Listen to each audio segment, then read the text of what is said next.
Hi, everyone. Welcome back to the New Earth Economics Podcast. My name is Jacqueline, your host. Today, we're going to be throwing it back, Throwback Thursday. It's not Thursday today when I'm recording this, Throwback Friday. We're going to be talking about money manifesting. It's been a while since I've updated my community or just kind of gotten out there and spoken my opinions around manifesting money and my perspective on it. Which has changed so much over the last couple years, just with the evolution of life and spirituality and why we're on this planet. You know, my views about money have drastically changed, my attitudes around money, and also how we manifest money. And within the last year, I've had a few psychedelic experiences that have also completely shifted my perspectives on money. So we're going to dive into all that today. Let's talk about manifesting. Let's talk about how some of us got into our spiritual journey. I don't know about you. My first awakening in my spiritual journey was probably when I was 20 years old, 19 or 20 years old, and I just had learned about the law of attraction. I feel like there's a whole generation of us. You have to let me know. If you're listening to this, let me know. Did you get into your spiritual journey through the law of attraction? Because I think a lot of us can look back over a lot of the, I'm just going to say it, the whitewashed law of attraction, right? This diluted, appropriated, what's another way of describing it? Just mimicked concept of energy. Not that the law of attraction itself is incorrect, even scientifically incorrect. I believe in it in that capacity more than a spiritual significance, actually, the law of attraction holding a spiritual significance. But for a lot of us, we came into spirituality through the law of attraction. And I'm so curious to hear if that's your journey too. So make sure you stop right now, screenshot this, share with me, and let me know on Instagram at luxombabe. What was your first initiation into your spiritual journey? So mine was the law of attraction, where I quickly learned to take control of my thoughts and shift my perspectives on things. And, as a result of that, I learned how to manipulate money, and I learned how to magnetize money to myself. And that's how I know it's real, right? That's how I know that playing with energy and manipulating energy absolutely is real, and that our thoughts are a big part of that, and the law of attraction does work. The spiritual significance is where that becomes this new conversation for me, because just because you can do something, just because you can manipulate something in your physical environment doesn't necessarily mean that you should, and doesn't necessarily mean that it's basically that the manifestation without the soul, the manifestation without the spiritual purpose or the soul's purpose is kind of wasted effort, right? It's kind of just stagnant. What comes from soul is sustainable, and what comes from these surface level desires is inherently unsustainable. It doesn't actually fulfill us. And so if you're unfamiliar with my journey with money, if you're just coming into my world, or whatever that, however far back we go in our spiritual journey together on social media, here's a little refresher for you. My fiance and I manifested $200,000 on 2 different scratch tickets within 9 months.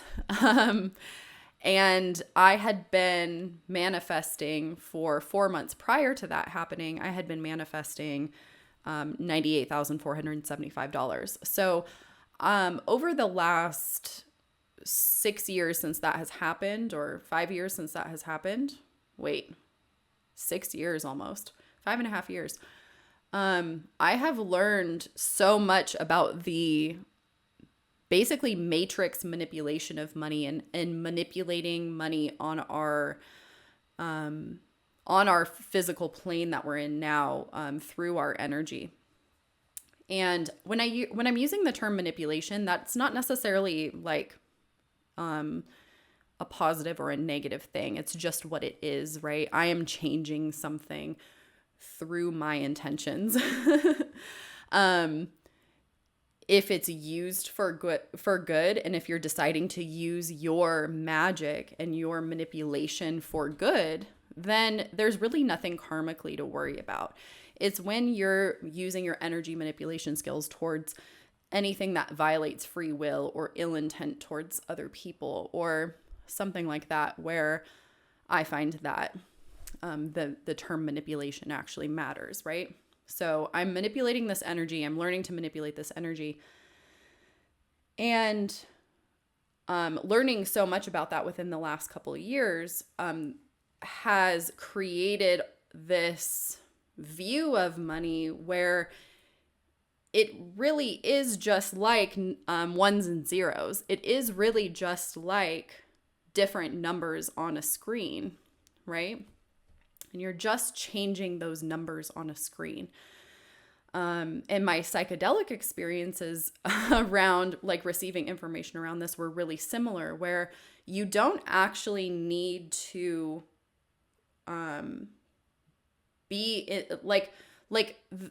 is a 3D concept. Money is what we're currently using in this 3D plane to establish value and to exchange value. And money is tied, and that's why money is tied to so much of our lives. Not only is it our survival, not only is it a tool to facilitate and help our survival, it's also a tool that has established worthiness or has established like this external value, almost a unanimous value, right? Until you get into the term, the types of like foreign currency exchange rates. And a good example of that is how the US dollar is worth like how many thousands of another currency, right? And so the value of the dollar is stronger. Who determined the value of the dollar, right? When you start going back through all of these questions with money. But it's at the end of the day, it's just a tool that we're using on this 3D plane. And so when most of our body, our energetic body, which is the larger part of our energy, is existing in these higher planes, then all we're really doing is showing up to receive it in the 3D. It's almost like you're just dropping down to receive in the 3D.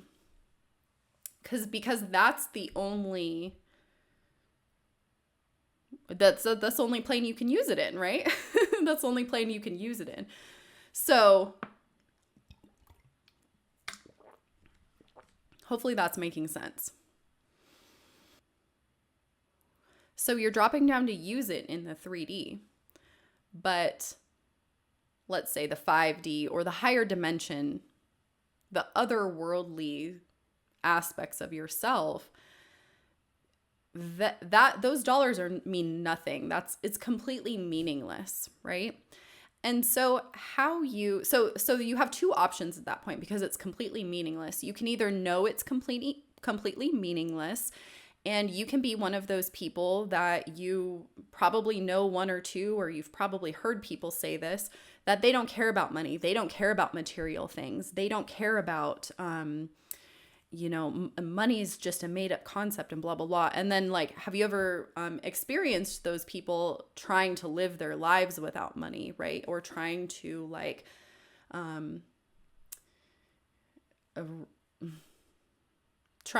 still exist in the world without allocating financial resources, or without placing value on having financial resources. So in that effect, they're not really able to live their lives as fully as they might want to, because money is stopping them from doing that, right? So that could be one option, is you just say like, fuck the whole concept of money. Like, I'm not even going to just like put any energy or any focus towards it.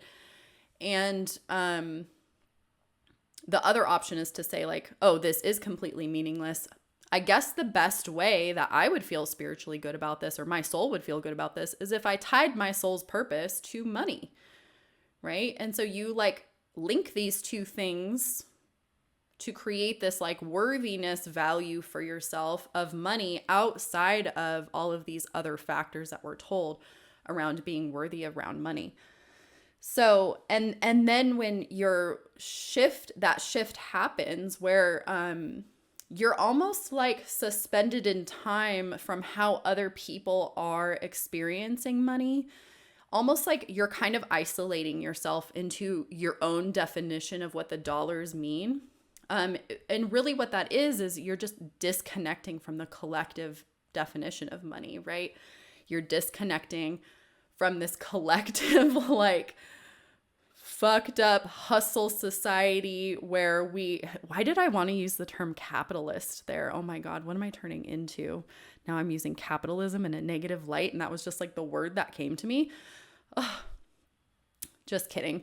Anyways, you know what I'm talking about, the corporate greed, the wasting of Earth's resources, all of that kind of stuff, like the things that are destroying the planet, but they're just doing it to make money, like war, things like that, right? So when you're disconnecting from all of that and you start to plug into your own definition of money and your own like awakening around what money means to you and what wealth means to you, and how and also you see so vividly and so clearly how more money is something that is important for someone like you to have right now, right?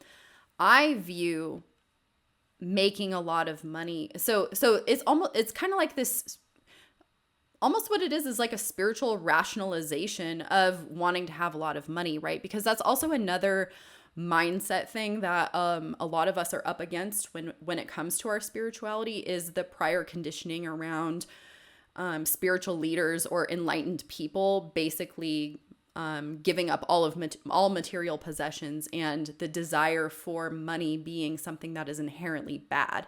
So many of us have absorbed that either from our external environment, from our family, our friends, or just from like our own, just any sort of programming that we've received around it. Some of us have grown up to think that money is the root of all evil. People that have it are automatically bad people, blah, blah, blah. So we're dealing with this internal conditioning that is really bumping up against what our soul is telling us to do, which is to accumulate financial resources at this very point in time. And why do you think that is? Your soul is leading you to this point where as the power dynamics shift in the planet, I view having money as the more money I have, the more financial resources I have, the more assets I have, that's shifting the power out of this super horrible, greedy, exploitation-ridden financial elite, and more into the version of Earth that I see for humanity, which is peaceful, which is based on voluntary actions, based on free will and freedom, individual sovereignty and liberty, right? You can still have a thriving economy that is based off of those values, and that is what I picture.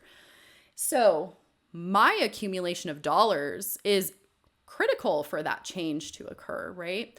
So if you really believe in what you're doing and you really believe in the medicine that you're here to provide in the world, then, and the impact of the people that you have, that you're going to have, then the accumulation of financial resources, being a wealthy person should just be another natural goal alongside of that, because that's only going to help you in what you're here to do, right?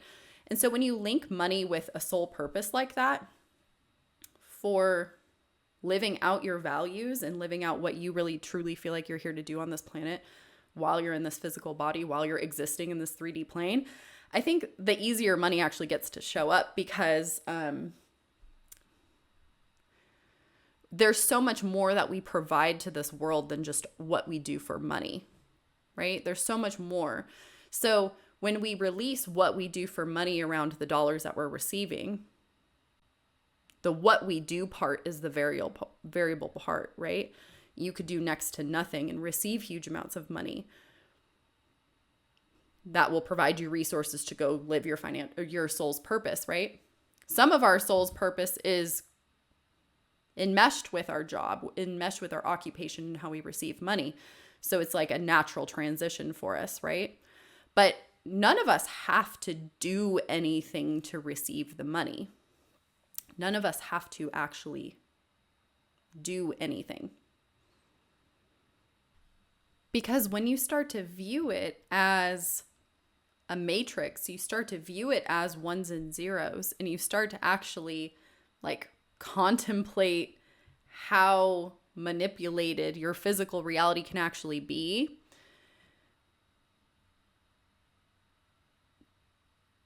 then all of that conditioning kind of just leaves, right? And then the first thing that comes to my mind when I even say something like that, right, is, well, what about the billions of people around our planet that like they do physical labor for their occupation to receive money just to make a living sometimes, just to barely get by sometimes, right? And just exist. What about that? Well, there's also a reconciliation period with that energy too, where if our soul is not right with the money that's coming in, if spiritually it led to like this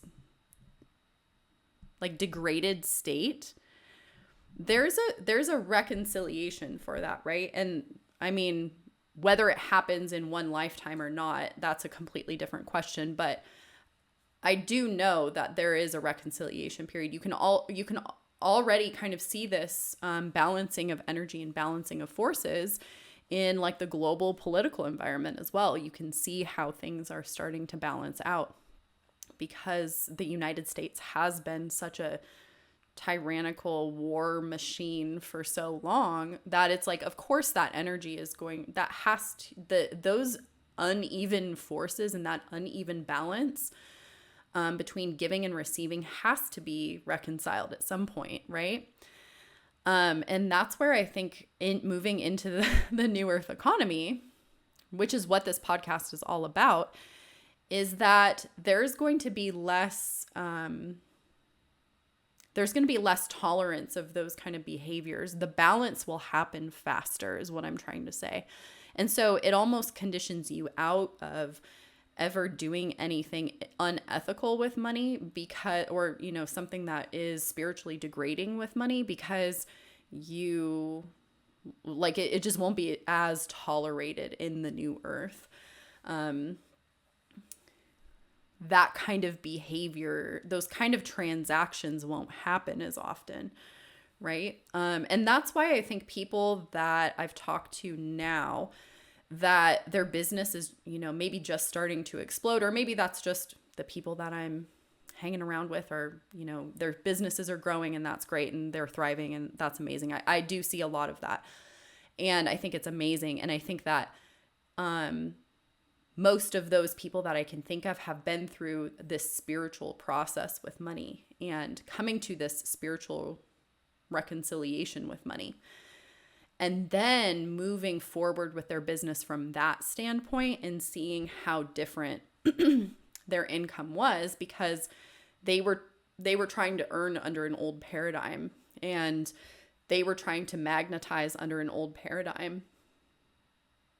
And as we move into the new earth economy and this new paradigm of money and giving and receiving, that's really where you're going to see I think a lot of spiritual leaders and a lot of people that are really aligned with the same values will have this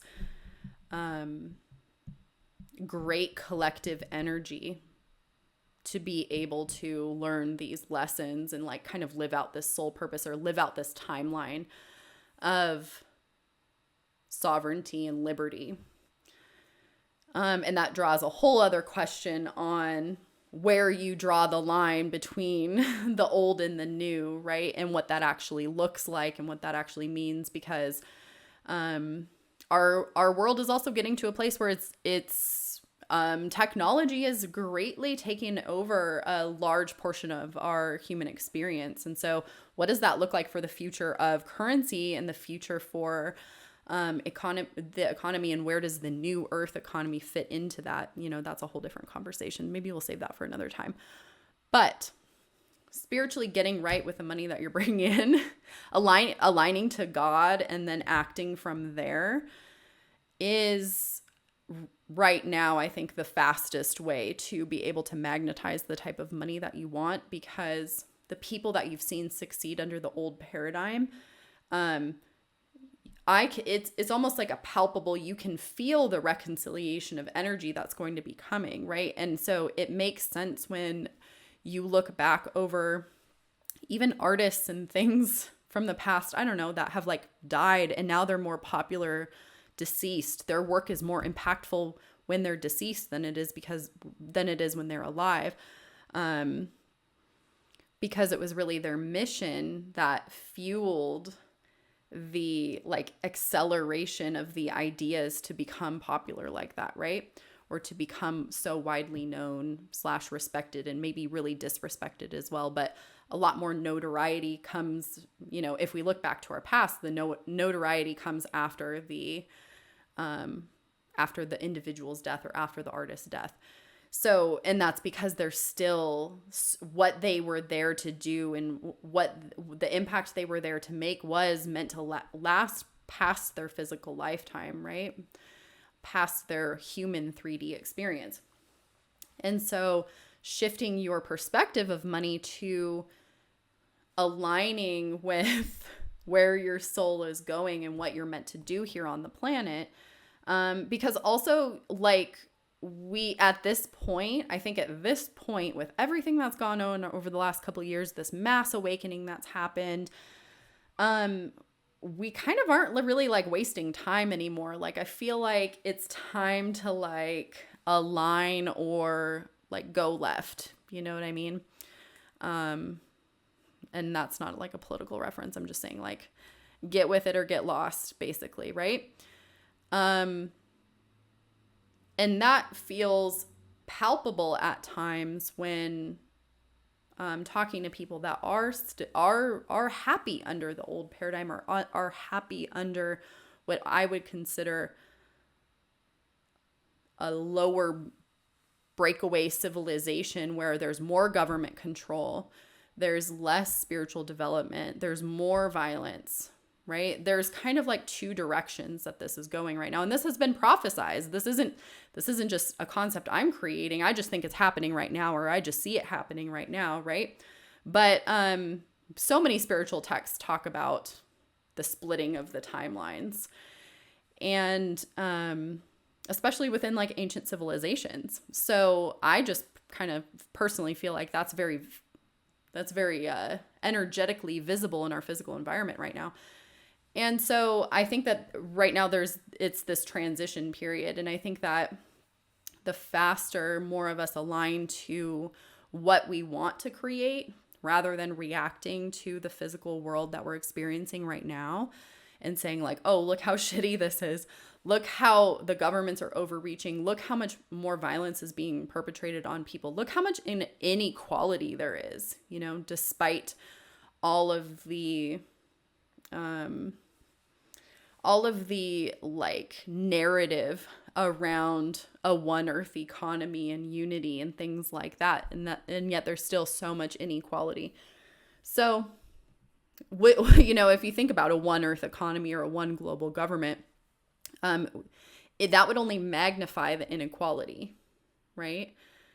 If what's within the country is already toxic and already fucked up, then why would merging with other countries make it any easier? If you can't get it right on a micro scale, you're not going to get it right on a macro scale, right? That's a pretty universal concept for me, I think. If you can't do it on a smaller version, you shouldn't be doing it on a bigger version.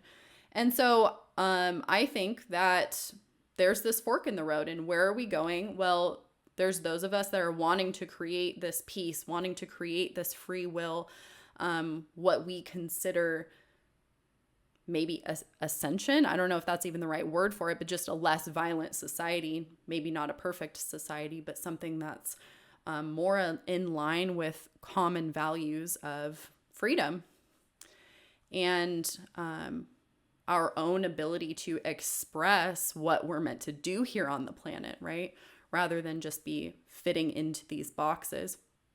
And then the lower breakaways, the lower civilization being more government control, more technology interlaced with our human body, right? More merging with technology, less consciousness, less spiritual development, more of a reliance on external forces, right? And I think that that's the biggest question with transhumanism is where is the line drawn in the sand where you have altered the human body so much? What has that done for the soul, right? Where does the soul have to be to alter their human form or merge it with technology in that way? And then things like the augmented reality or the virtual reality, the same kind of thing. How does a spiritual experience, or how does a spiritual experience exist in a virtual reality when we came on this planet to have a 3D experience? Like, how much are we trying to create another dimension or trying to create another reality than what's right here? And is that kind of just ignoring what's right in front of our face because we're building something that's virtual that we can collectively focus on, right? Transhumanism episode coming soon. So let me just sum this all up by saying, the more that you're getting right spiritually with the money that you're bringing in, the more you're connecting it to your soul's purpose, the faster it's going to show up. There's nothing in particular you need to actually do to have money show up. You could literally do nothing and money would show up for you, because you're not receiving just in this, you're not just receiving or aligning in this 3D environment, you're aligning on all of the planes. And so when you're aligning yourself at these higher planes, then all you have to do is drop down into the 3D experience, learn how to manipulate the energy, and receive the money that you want. That doesn't make you a good or bad person, right? That doesn't make you more aligned or less aligned to have the money, because money doesn't have any worth except in this 3D environment. It's when you spiritually degrade yourself to get the money that money becomes bad, or that money becomes the root of all evil, right? But when you make a commitment to yourself to spiritually enhance yourself and help the other people around you that you know you're on this planet to help, then there's no problem having a lot of money, right? Because that's where it came from. That's the place it actually showed up from, right? You are so much more. Every single person on this planet is so much more than what they actually do for money. That's not necessarily your purpose. That's not necessarily why you're here to exist. That's just what you do for money on this 3D environment. So that what you do part, that is the variable. That is what you can change. And that's what you can either align to bring you money from a higher spiritual place or bring you money from a lower spiritual place. Thanks for listening. Share your feedback on Instagram. Tag me at luxombabe, LUXOM babe. And please check out my free speech off Facebook community called the Open Mind Society, where we have an amazing group of awake entrepreneurs just like yourself in an algorithm-free environment, a censorship-free environment. I will leave the links below. You can join our community for as low as $9 per month. And I look forward to seeing you there soon.